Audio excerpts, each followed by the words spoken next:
I think we should switch seats. Why? Well, no reason. Just something bad might happen here, and I figure I'll sit there. You'll be fine, though. I have this sudden vision. Imagine he doesn't try to save anyone, though. He's just like, hey, let me. You know what? I left something in the airport. Can I leave? You might not get back in time. That's fine. I'll be right back. Alex, where you go? Oh, boom. Welcome back to the 1.5 White Guys podcast, or more unsolicited white guy opinions on movies. I'm Nathan, your half white guy. I'm Nick, the one white guy. And today, audience, we're starting a new series. We're going to be doing this for the next few episodes. We have a new movie coming out this year that we are both very excited about. It is the 6th installment in the Final Destination horror movie franchise, and we're both very excited for it. The franchise has been dead for over 10 years, so we're very excited to get a new entry into the series because we both, well, at least I personally do love the Final Destination series. So we're starting today with the first one, the original one that kicked it all off, Final Destination 1. Yeah, it's been almost 15 years since the last one. Is it been? It's 2011 was 2011. Oh my God. So yeah, we're up 14 years, over 10 years. And this one originally, 25th anniversary this year, actually, of it. 2000 when this came out. So a much different time. You can tell that because this takes place on a plane pre 9/11. Things are much different in America at this time. This would not fly, But we are doing Final Destination. Nick, how familiar are you with this series? All right. Well, not very. Unfortunately, this was my first time watching the first one. Okay. For through and through. Which episode? What episode really is an episode? What movie are you familiar with? The fourth one. The worst one. He saw the worst one. I have seen the worst one. Look, it was the only one on the streaming service at the time, okay? I was hanging out I was drinking at my friend's house. It's called that fourth one is called The Final Destination as opposed to Final Destination. The Predator. The Predator. The Texas Chainsaw Massacre. The Olive Garden. Done with this.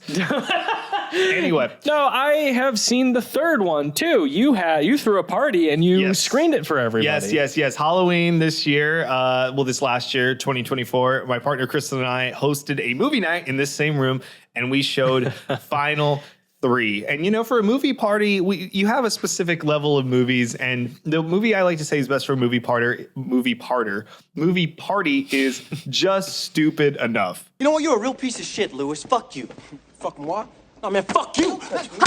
Final 3 is that. This one, not quite yet. Not quite stupid enough. Takes itself a little too seriously at points.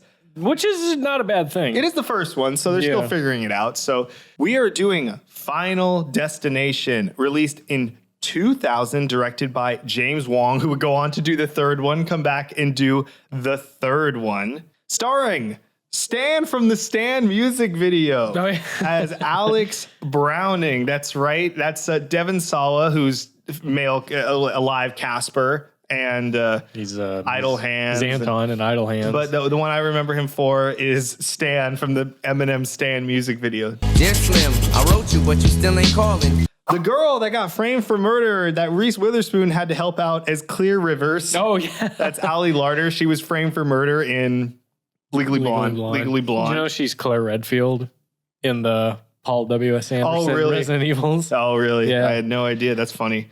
Allie Larder. That makes a lot of sense. That does make a lot of sense. Yeah. And also that House on Haunted Hill remake. Oh, God. Yeah. I know. She isn't that.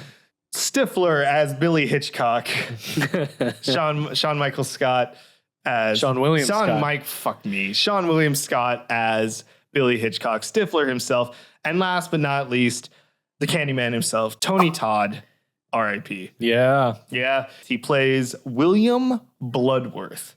And if that's not just a fucking imposing name, that's not scary. It's like your morgue carrier for your dead loved one. Don't worry, our technician William Bloodworth took very good care of your dead grandmother. He has some of the best lines. He is the best thing about this movie. I'm sorry, does he say anything except "I'll see you soon"? I'll see you soon. That's all he needs to say. Just Let him work. Okay? Let him work. If you keep talking to him, he'll keep talking as though you are going to be in here next. He says cryptic shit, and we'll get to him in a little bit about who his character may be and the theories surrounding it. And Tony Todd even said he thought the character was before he passed on, but he just passed like less than a couple months ago when we were doing this. R.I.P. man. For me, he's the Fallen from Transformers 2. Oh, yeah. My brothers could not stop me from blowing up the sun. He's also Venom from the Spider-Man. He is Venom, yeah. He played a great Venom. He played a great Venom with some voice modulation on him. Oh my God, he was great. Anyway. I'm sorry, we're on Final Destination. Final Destination. So this comes out 2000.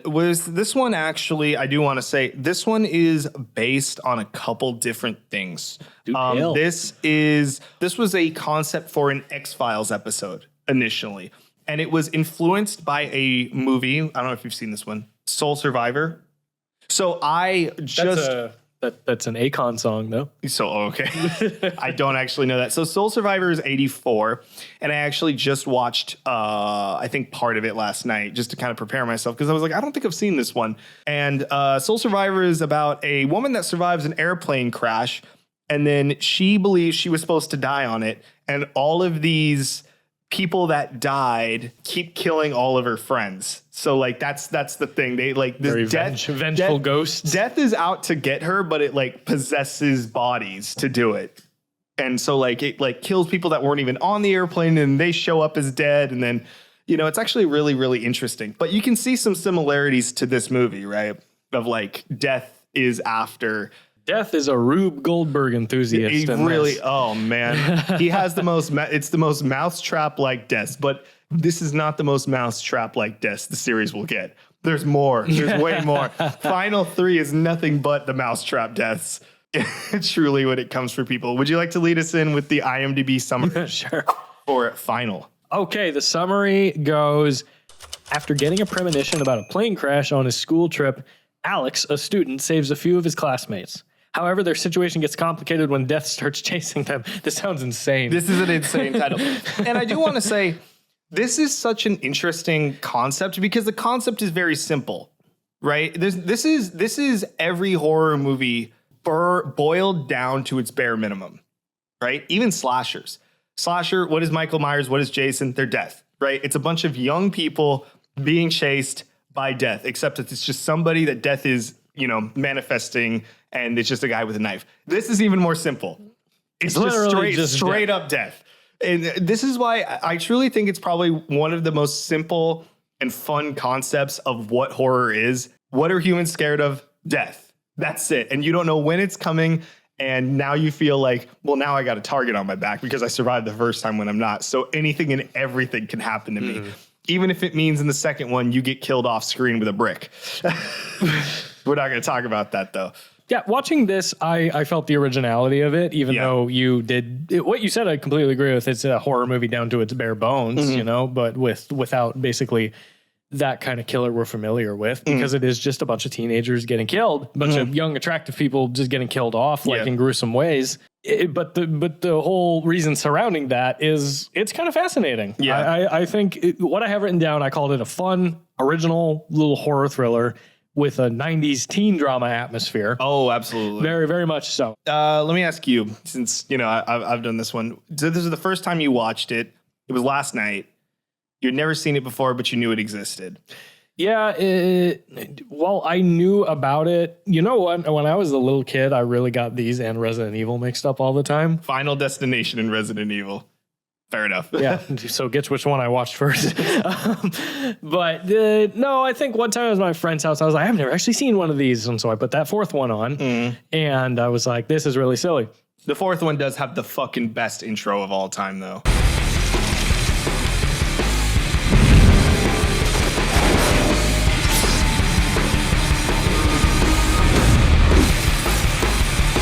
It's the only good part. And then it ends and you can be like, I can leave now. Well, that makes sense because they marketed that in 3D, didn't they? Yeah. Okay, I'm trying to remove the idea of the sequels away because they really are the same formula over and over again. Yeah, It's like someone has a premonition, bunch of people evade like a catastrophe, a big horrible accident or something. 1 is a where plane, 2 is a road, 3 is a roller coaster. 4 is a NASCAR. NASCAR race, 5 is a bridge. It's a road again. And if I remove those, then maybe I can look at this with like maybe more of an open mind. Maybe don't have any expectations. But I was surprised. I was surprised at how kind of intimate of a movie it is at the beginning. I do have problems with it. I do think it's not like that great of a horror film. Sure. I get why it has its place. I get why it had sequels. I get why people were very entertained but just keep coming back to it. What about you? I want to hear your first time. Oh man, I watched this probably in high school, and I thought it was just a lot of fun. You did a lot of them in high school. Yeah, a lot you? of them in high school because I was like, okay, let's finish this up because I think the final 4 was 2009. Was that 2009? Yeah, so I was just going into high school at that point. Final 5 was 2011, so that was 2 years later. So it was like these 2 were big in high school, so I was like, okay, I got to see what these other ones were. So I watched Final 1 and I was like, Jesus, this is so like every character in it is kind of dumb. Like that's the whole thing. Like Alex especially, Devon Sawa's character is like, you can tell it does feel real for that reason though. Like he's just a kid that had a vision and he keeps showing up at all of the people's houses that die. Right when they die. After the thing. And it's like, and the cops are like, he's very incriminating. who else could it be? It's him. It's him. I think Devon Sawa is great in this. Yeah. I really do. I think he is extremely believable when he's panicked and when he's actually like very determined to figure out what's going on.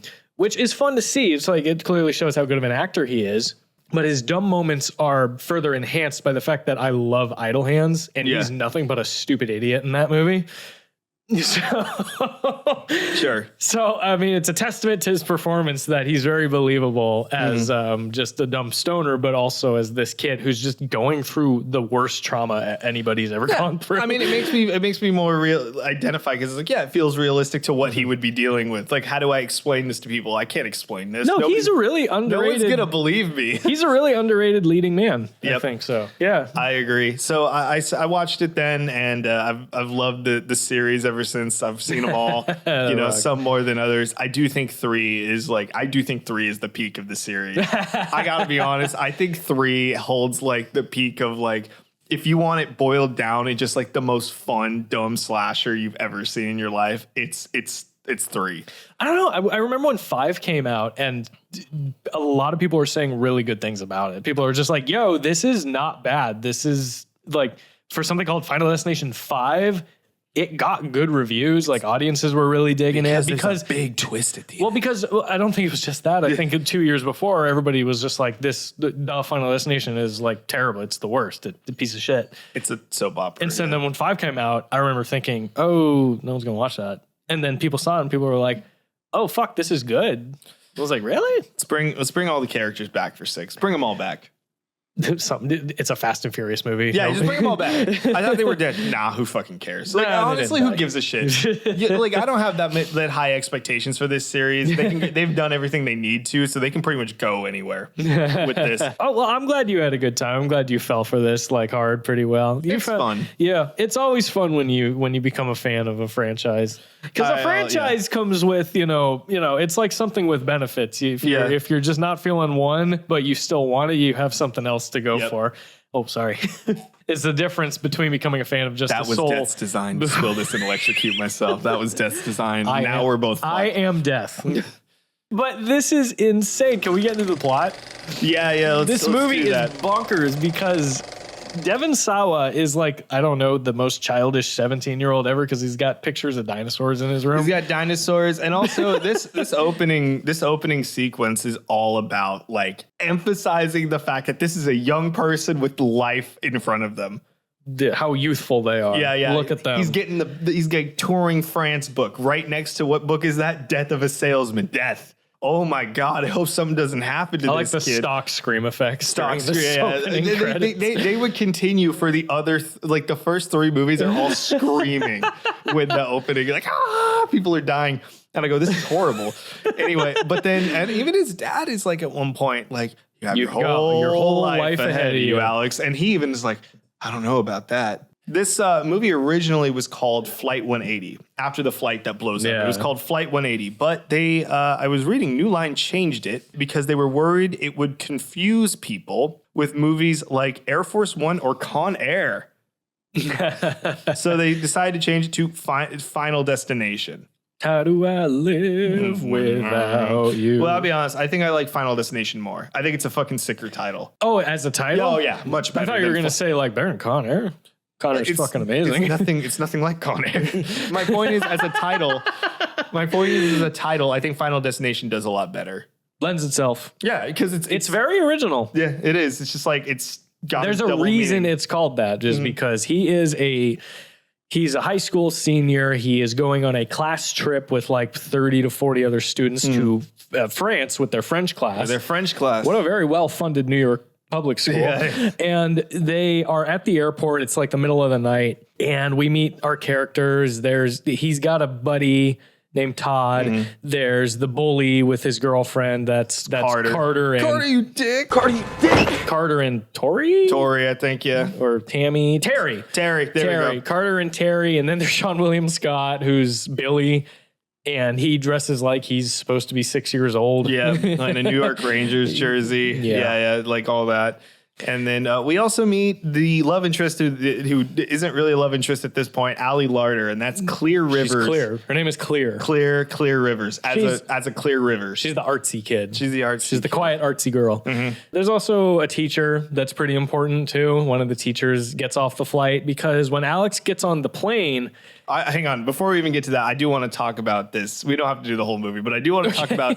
I want to talk about this terminal and the amount of effort they put into this shit. Yeah. Well, I mean, if you walk into the terminal, right? If you were to go to a normal airport and you're flying Air France, would you expect everyone to be speaking in a French accent that works there at just like San Francisco? But they all do. If you've ever been to the international departures or arrivals at SFO, it's just like hella people from all over the world, just like speaking different languages, walking around, bustling, hustling, and everything like that. So I just kind of thought of that. And I was just like, yeah, sure, makes sense. Sure, like, but I wouldn't expect the terminal workers from New York who live in New York to be French. And so it's like they're committed to their jobs. They put all this effort. It's like they go to the cafe and it's only baguettes, shit like that. Like they really worked hard on letting you know that this is in French. Even the announcements are in French. So much so that the male teacher, I forget his name, is like stops them. Is like listen, and then only Claire gets it because apparently she's the only one that studied in class. She's the brainy one. She's the only one that studied in class. No one else understands a lick of French. Why are you all going to France? Why are you all going to France? Well, Alex is there, and I'm sorry, but they spend a lot of time in this airport, and I just couldn't help but think of Airplane. Yeah, it's just like he's walking around, and I'm just like. Like when he's looking at the plane through the window, I just thought of like, It's true. Oh, it's over that way.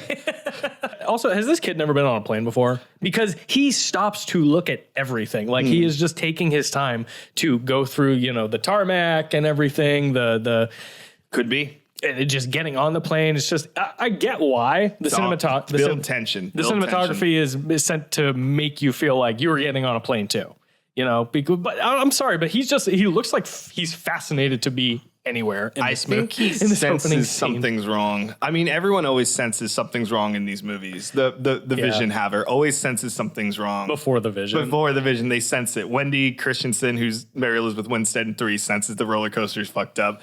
Nice coach looking class, actually. This is the shittiest airplane ever, actually. Really? No, this like what the tray tables are falling off. It's true, but the plane looks like it's seen better days. The seats look way better. The seats look way nicer. Well, I mean, this is international travel. They gotta make them a little more comfortable, right? A little bit like that. And they even say, hey, international, bruv. It'd be a fucked up god to take down this plane. Because not only is there a baby, there's a mentally handicapped individual on it. A super fucked up god. It's a really fucked up god. Look, God washed his hands of this movie, all right? But he gets on the plane. He sees the plane take off. And then all of a sudden they go through turbulence. Everyone's a little concerned, but all of a sudden everything's fine. It's not really clear what starts happening. The plane starts ripping apart and also exploding at the same time. I'm not really sure what the catastrophic failure is supposed to be here. I didn't know Spirit flew international. Spirit flew international. This is why they don't. They were 12. They couldn't even get out of the state. They were 12 feet off the air runway.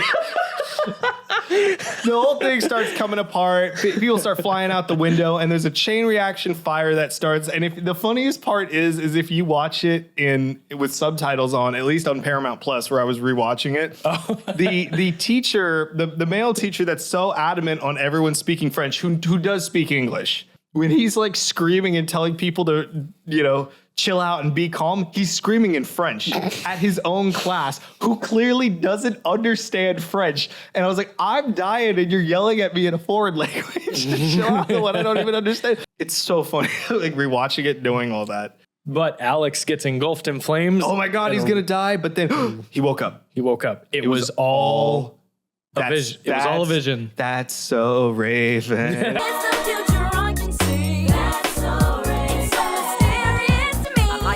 Anyway, it's a premonition. He has a premonition, but he is visibly so shaken by this. He's like sweating and like panicking. He's it was freaking very out. real. So he tries to confirm it. In his vision, he had a tray table lock that broke. So he ran to the same seat, pulled it. Oh shit. And it's then, real. And then he starts flipping the fuck out. Flipping dude. the fuck out. Like The on this plane's plane gonna in front of blow all up. these people. The plane's gonna blow up. Everything's gonna go down. We need to get off the fucking plane. Devin Sawa just like drenched in sweat. Carter. Carter's Kerr Smith is Carter, and he just wants to punch anybody that inconveniences him. Alex Browning's ruining this. I'll do it, not security. He tries to just punch him. And so then all of a sudden now there's like a fight on the plane, which will get you both pulled off the plane. Yeah, Todd goes with him to help out. Allie Larder is so shaken by hearing him, she believes him instantly and just decides to leave the plane too. Clear bails. And poor Sean William Scott. He just got pushed. He got pushed because he was getting on the plane late. Yeah. Because he was using the bathroom, I'm assuming.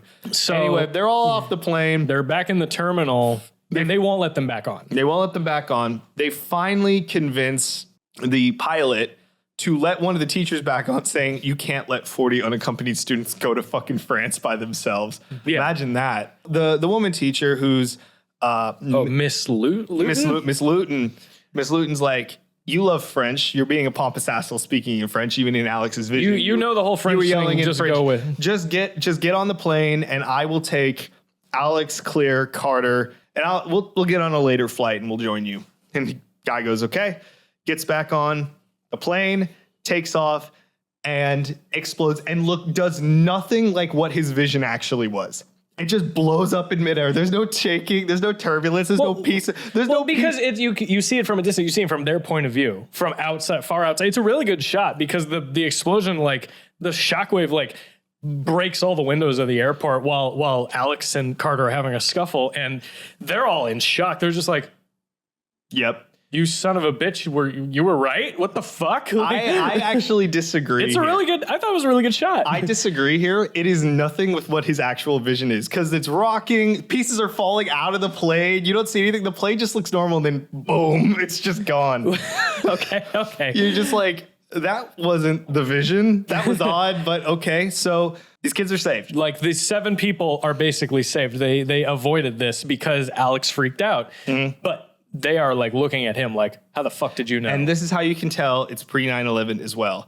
Nobody would have heard from Devin Sawa's character again. No fucking way is he able to get back on an airplane ever again. Here's where this movie really did get recognized. Here's why I think this movie has stood the test of time, why it spawned a franchise, is because when they take it seriously, it's good. Because you really do believe the survivor's guilt all these people are going through. These people are like torn up by this, especially Devin Sawa. He has no idea what to make of this. I thought the movie treated trauma really well. Like these people just don't know what to make of this. They're terrified, they're scared, and they're sad. They lost their friends, you know? Yep. I was happy the movie handled that maturely, you know, because I've seen 3. That's an immature ass movie. Yep. You know, like I was pleased with that, but they don't go too serious with it because this movie does have quite a sense of humor to it. I will. A sense of campiness, if you will, to its to its horror schlock eventually. Sure. But when they handled this, I thought, no, this is I believe how these people are in this situation. Yep. You know? Yeah, I would agree. darkness. Yeah, I grew to really care about like him and Ali Larder too, and them together also, because like she kind of finds herself drawn to him a little bit. They're trying to figure this shit out together. Yep. I thought them together, especially her, brought a lot of heart to the movie. Speaking of casting choices and that couple, there is a little bit of a connection that happens between Clear and Alex. They get kind of together. They start having a little bit of a romantic thing. There were original choices for both of them. Do you want to know the two standouts? Yes, I do. Okay. Original choices for Alex and Clear were Tobey Maguire and Kirsten Dunst. No fucking way. Yep, they were that. They both could not make it, and they turned it down. But they would get together later. Not long after. in some fucking stupid movie that no one cares about. It bombed hard. Yeah, Pretty much bombed hard. I think it was about a bug man or something. I just remember he called. He just The called human spider. He called. Well, he called. I just remember he called the Roger Man Randy Savage.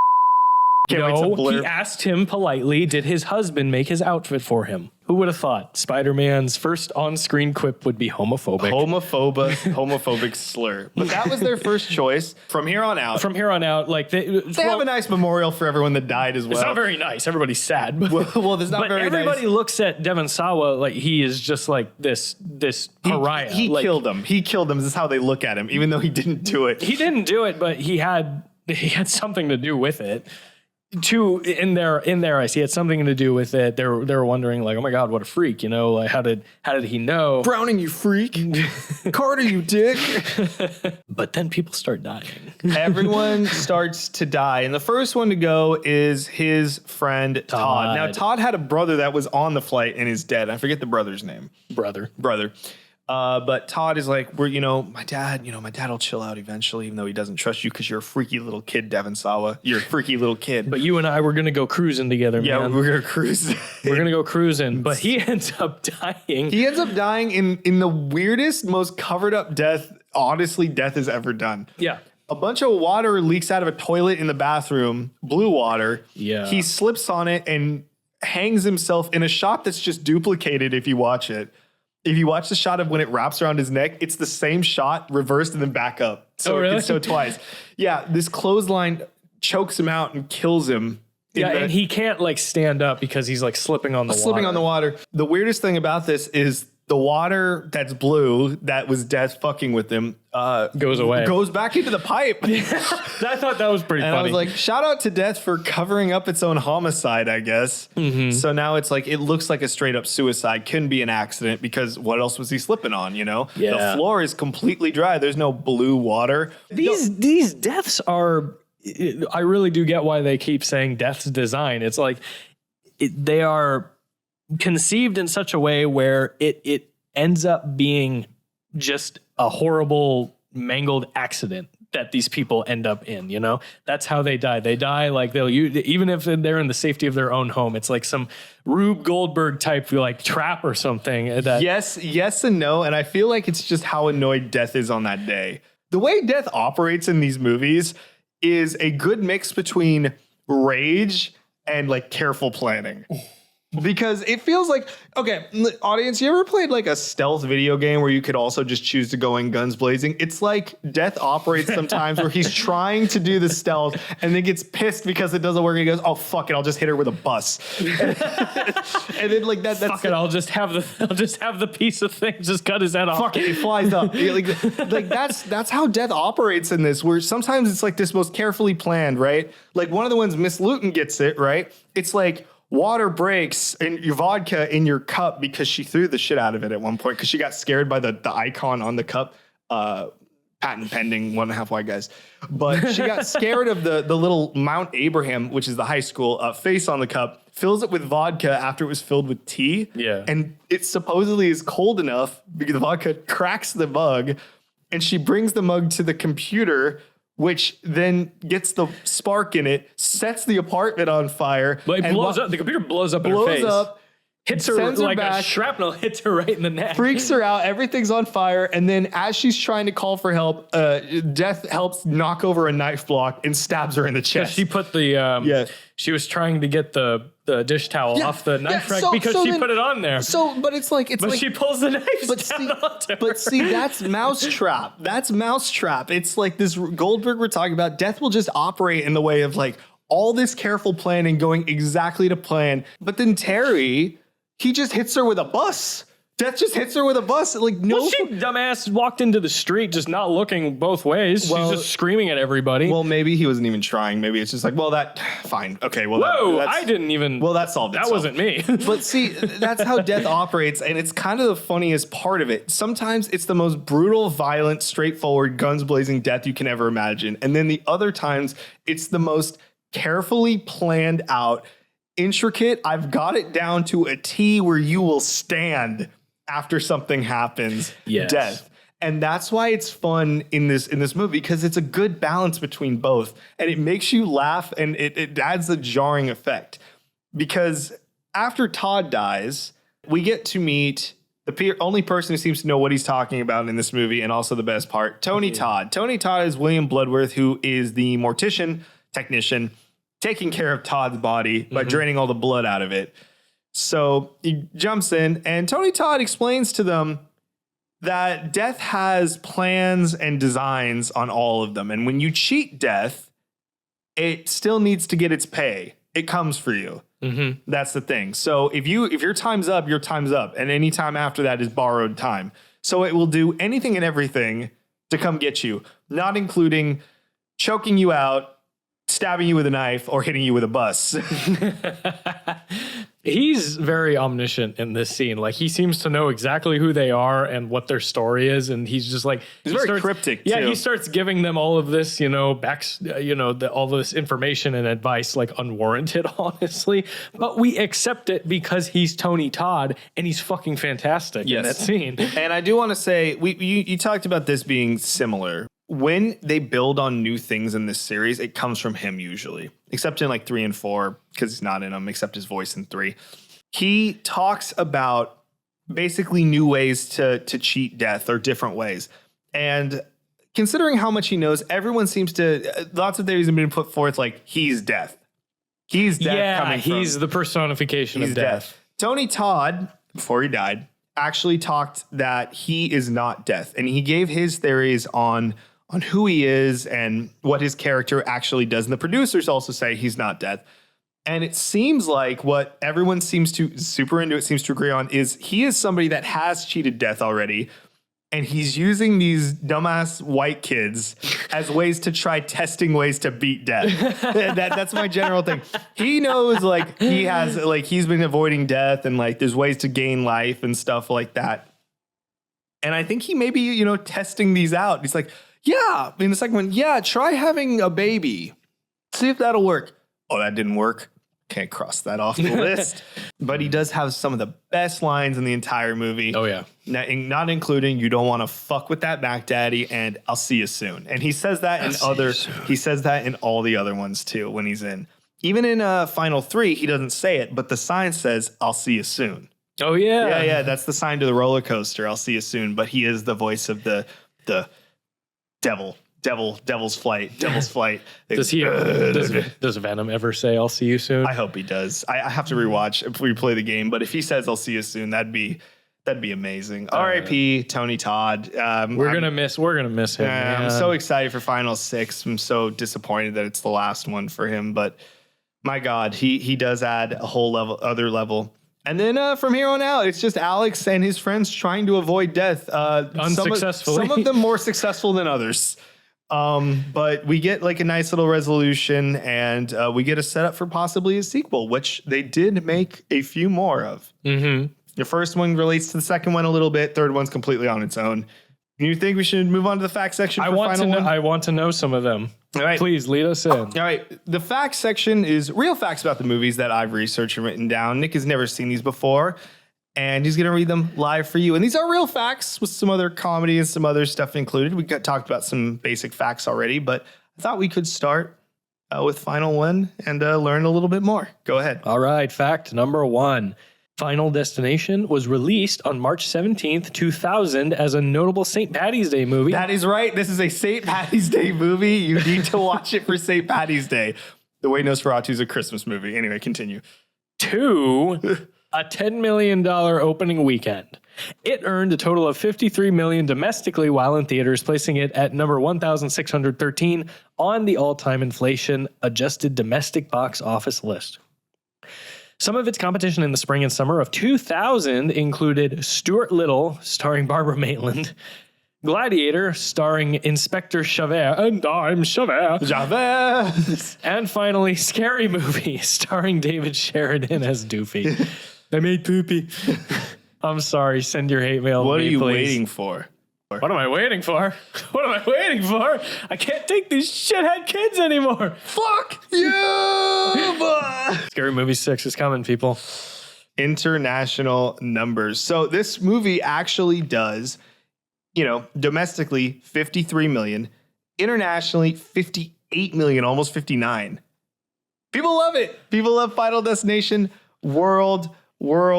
Oh no, I looked it up too. I was like, damn, this killed it at the box office. It did really, really well. Obviously, why they greenlit a sequel. Would you like to take a guess at top movies 2000? I already know number one. Top movies. What is it? Mission Impossible 2. Actually, on this list, it is. Oh, is this domestic? It's domestic 2000. Yeah, domestic. Yeah, Oh, Castaway? Is Castaway on there? It is, but I don't. No, actually, it's not. It's I've seen. I'm on the numbers. I use the numbers specifically. But 2000. It's actually a movie we've covered on this podcast. No, we haven't talked about Gladiator. Is Gladiator on there? Though? It is. It is number 3. Gladiator is number 3. 2000. I will tell you, Mission Impossible 2 is number 2. Okay, that's what I thought. Yeah, it's a close second. The first one we've reviewed on this show. We have. Oh, it's Grinch. It's the Grinch. Yeah. How the Grinch Stole Christmas. 2000. And everyone said, what the fuck? And then 9 years later, everyone was like, this is genius. And then us millennials growing up with it, it's just like, what are you talking about? This is amazing. This is an essential. Yeah. Yearly essential. 4, The Perfect Storm. 5, Meet the Parents. Oh, yeah. 6 is a superhero movie. I'm sure you know it. X-Men. X-Men. 7 is Scary Movie. Final Destination. Let's see where it ranks. 47, right under the Cider House Rules and between and above the vertical limit. Cider House Rules. That's also Tobey Maguire. Mm-hmm. Yep, 47. And then actually not too low below it, Emperor's New Groove and The Road to El Dorado. You will be flogged.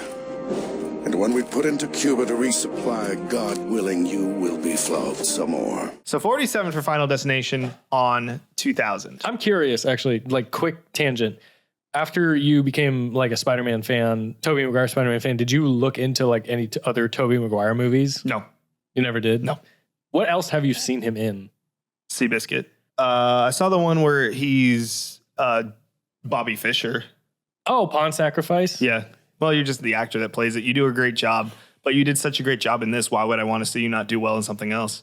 Mm-hmm. This is like weird philosophy. I don't really know. There's a difference between you and I. Yes, clearly. All right, fact number 2. In the first draft of the script, the survivors that get off the plane were 7 strangers of varying age. Due to teen slashers' popularity at the time, the survivors were changed to a high school class.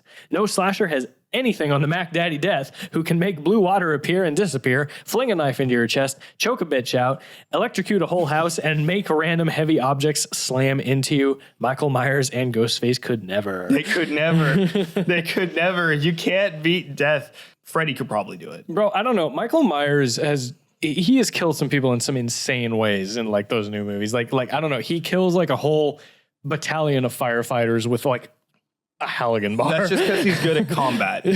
For some reason, he's just really good at swinging things. My point is, he could never make a bus that he wasn't driving hit someone. Unless he was driving it. Unless he was driving Michael it. Myers knows how to drive. Yeah, he does know how to drive. He drove a little bit, but he didn't drive away. And now we're on to the What a Story mark. This is a real fact I found about the movie, the most ridiculous one. And Nick's going to read it. Rate it out of 1 to 5 marks for you.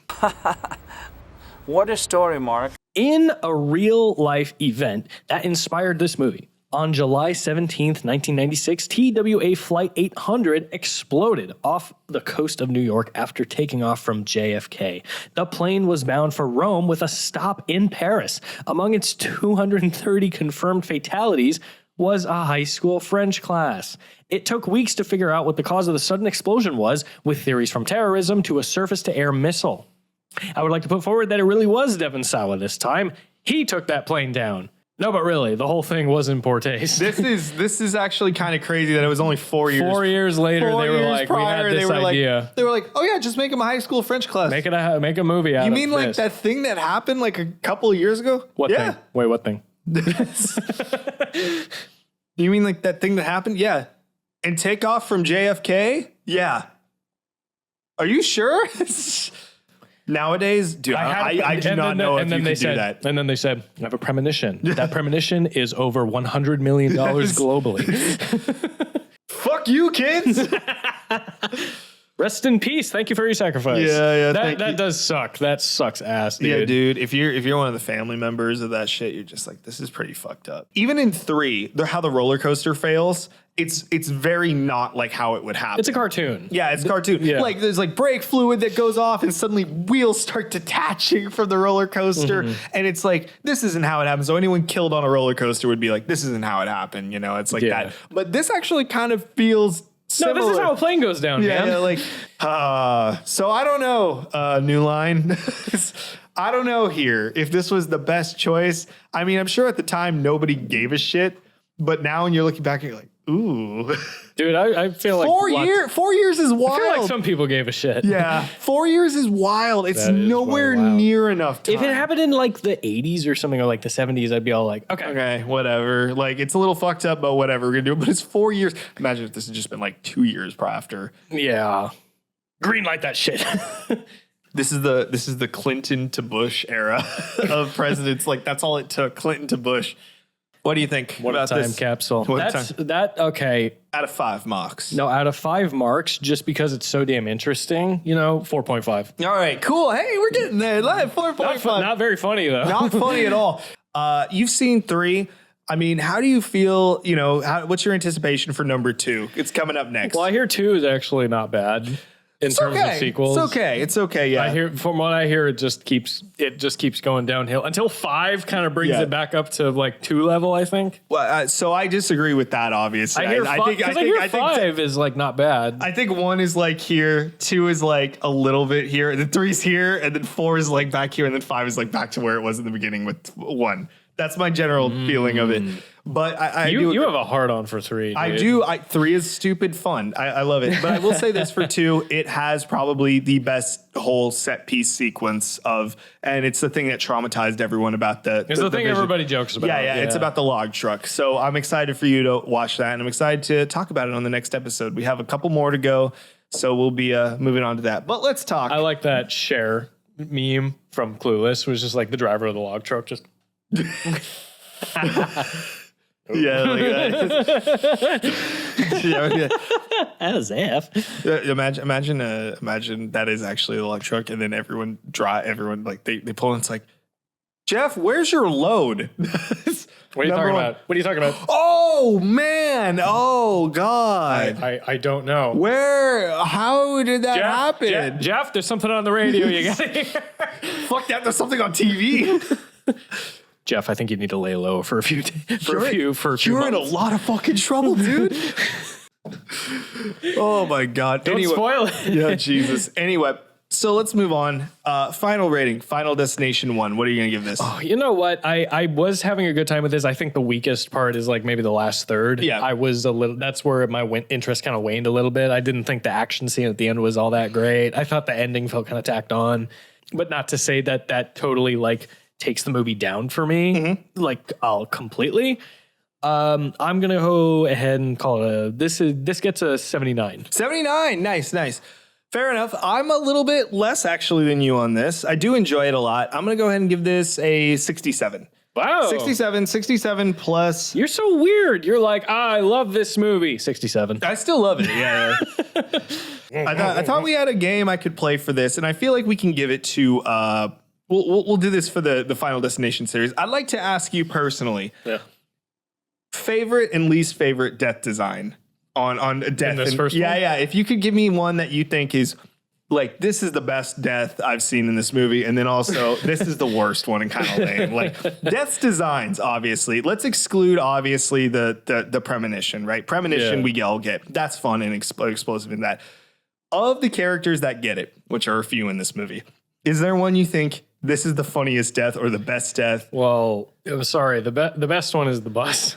Is the bus just Terry just getting fucking hit by run the over by I the laughed bus? so hard at that. Yeah. Then you can just drop fucking dead. Blam. Just immediately just like Just blood explosion. exploded over all of them. So your favorite is Terry. Anyone that you think is like Who's the lame death? yeah, kind of the lame death. We'll do this. We'll keep track each time. The lame death. It's funny, but it's not as. I like Terry because it's so out of the blue. It's the mousetrap ones are great. yeah. I think the one that's because it's so obvious is when Billy gets it. Oh, when the metal's like kicking because it's from what's funny? It's from fucking Carter's car.